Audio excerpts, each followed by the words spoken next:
Hello, friends. As someone with a pretty addictive personality, I have come a long way after the tragic passing of a friend from an overdose. But rather than stay addicted to low energy things, I have transitioned into healthier things. But you may still feel that society, particularly the West, embraces addiction and it's everywhere. And yes, historically it's been things like drugs, alcohol, gambling. But nowadays you can be addicted to anything from social media and screen time to fitness and food. Uh, Heck, there's a whole show about people's strange addictions, right? So I'm wondering, how did we get here? And so in this video, I will analyze and dive into the earliest records of addiction and how it became something that is used to influence and control the masses. For this video's charity, I will be donating to the Samir Project, which is a charity that operates in southern and central Gaza with a team on the ground, and they deliver aid directly to families. So far, they've delivered over 1 million liters of water and hundreds of tents. And as always, I'll be donating $1 for every view, up to 500. So let's get into it. While humans have been using psychoactive substances since the Neolithic period, the concept of addiction as a loss of self control is a little difficult to pin down to a single first case. However, history offers several clear milestones for when humans first recognized that substance use could become a pathological problem. The first written case is found in religious texts. While Zoroastrians did discuss addiction, it was passed on orally. Textually, in chapter 11 of the Book of Numbers in the Torah, we find perhaps the earliest case of psychological dependency. The Graves of Craving story describes the Israelites in the desert becoming sick of manna, the food that was provided for them, and they experienced a strong craving, aka asafsuf, for the meat, fish, cucumbers, and melons of Egypt. They wept while simultaneously feeling euphoric. There's this thing that happens to addicts where your emotions are discombobulated. Like, you look back on the worst times and remember the high of what you got, but not the bad. And they are eventually given what they crave, which is quail, but they consume it with such quote unquote insatiable greed that a plague strikes them while the meat is still between their teeth. The site was named Kibroth Hatava, aka the Graves of Craving, because there they buried the people who craved. It's a stark literal monument to being consumed by one's own desires. Now, the first literary description occurred in 8th century BC. In Homer's Odyssey, the Lotus Eaters provide a mythological but recognizable account of what we would now call addiction. Those who ate the lotus fruit lost all desire to return home or fulfill their duties, wanting only to stay and consume more lotus flower. This is a classic allegory for the way substances can override one's primary life goals. The earliest general recognition occurred in 4th century BC Greece. The Greek philosopher Plato is often credited with one of the first recorded descriptions of the dangers of chronic substance use. In The Republic and the Laws, he discussed how excessive alcohol consumption leads to a loss of self control and moral corruption, treating it as a societal and individual threat. That being said, ancient Greek and Roman writers were likely the first to describe the pathological use of substances, meaning extreme or uncontrollable use driven by physical or mental disease rather than voluntary. For instance, the Stoic philosopher Seneca wrote in Letter 59 of Moral Letters to Lucilius about the distinctions between true joy and the fleeting pleasures of the masses. He describes people who are addicti or bound or enslaved to their own vices and physical cravings. He argued that these individuals are not truly free because they are under the command of their appetites. He referred to earthly pleasures like gluttony and lust and viewed it as a moral and philosophical failing. For much of ancient history, substances like opium and alcohol were primarily viewed as medicines or food. The shift towards seeing addiction as a specific disease didn't fully take hold until the 17th and 18th centuries. The disease model emerged through a few key figures like Dr. Benjamin Rush, who is called the father of American psychiatry. Rush was the first to explicitly define inebriety or alcoholism as a disease of the will. Before Rush, people thought drunks were just like lazy or immoral. But Rush argued that the substance itself, specifically hard liquor, was a causative agent that eventually destroyed a person's ability to choose. He even created a moral thermometer to track how different drinks led to different levels of social and physical decay. Rush's work caught on and probably inspired Dr. Thomas Trotter, who was a Scottish physician. Trotter published an essay, medical, philosophical, and chemical, on drunkenness.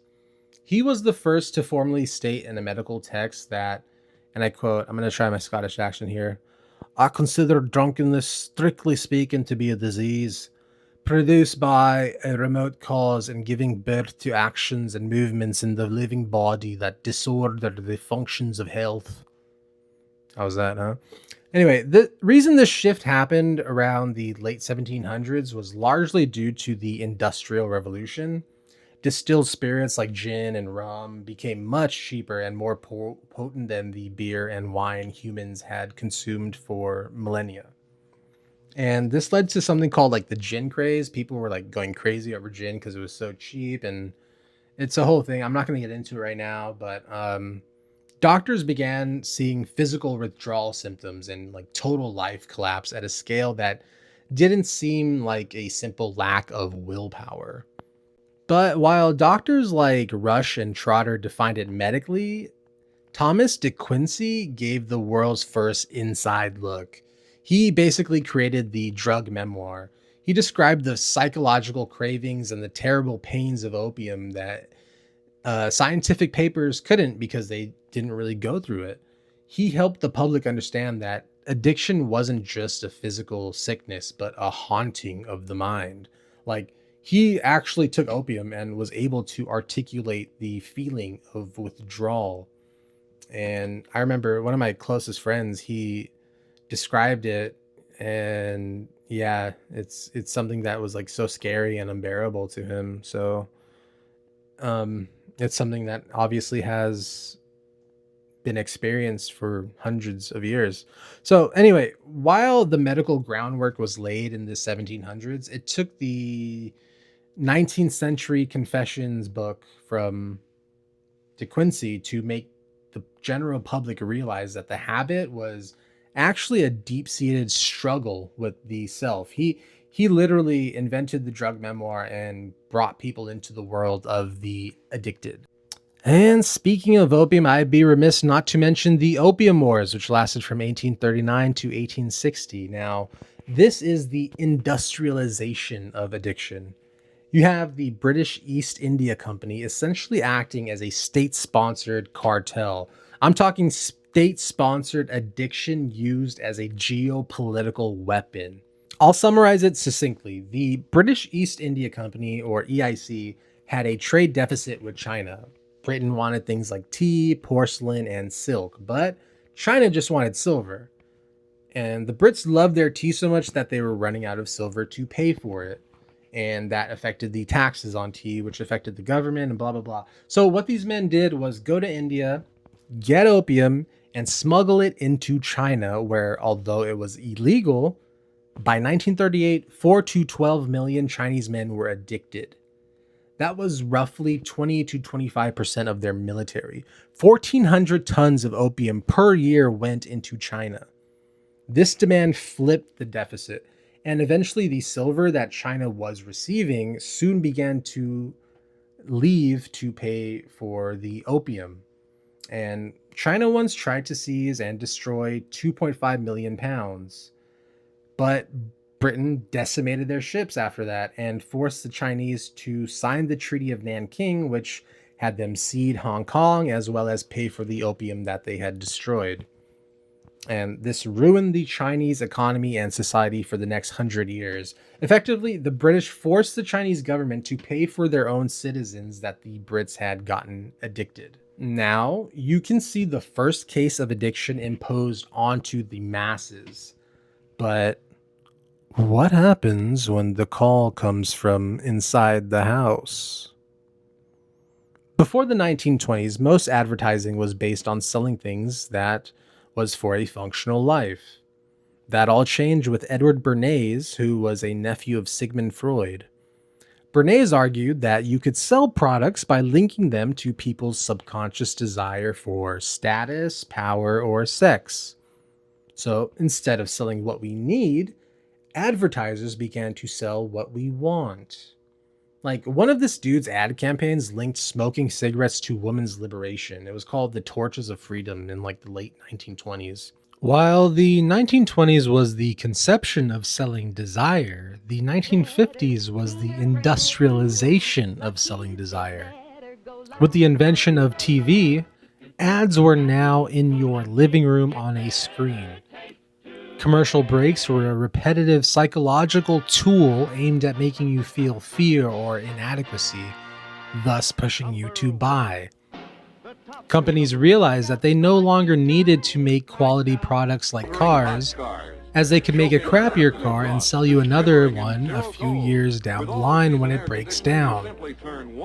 This is a concept called planned obsolescence. And this has gone on for years and years to this day. We've gone from being addicted to substances to being addicted to that, as well as ideas and images. Games like Call of Duty have been designed to make us feel a rush every time we get points for a kill, while social media gives us a dopamine rush every time we see the followers, likes, views, and subs go up. Even something like gambling is so accessible that it's sold to teens via ads all over the web. And the worrying thing? It's all accessible and available now in the palm of our hands. And addiction rates have skyrocketed, as you can see in this chart, but it really began to spike in the 1950s and continues to rise to this day, particularly with Fent, a drug that took the life of a friend of mine. But it's not just to substances anymore, it can be anything. So how do we thrive and stay not addicted in a world that has literally been set up for us to be addicted? In my humble opinion, there are multiple ways. For me personally, and for many others, it's been religion. But if you are an atheist or you don't really like religion, there are other ways. First of all, you can put the phone down, stop the doom scrolling, and get outside, go for a walk, spend time with loved ones, get a pet, treat them well. It's easier said than done, for sure. But if you can't and you have the disease, quote unquote, as they call it, then find a positive passion. I'm not a doctor, and this is not medical advice at all, but caring for other living beings and taking care of yourself goes a long way. It got me out of the trap of feeding into what was drilled into me. They want you to spend your money on things you don't need rather than create art. They want you to spend money rather than seek knowledge. But I want you to know, you do not have to be controlled by your tech and ad overlords. Choose life, as they say. Thanks for sticking around if you made it this far, and as always, stay blessed out there and have a beautiful week ahead.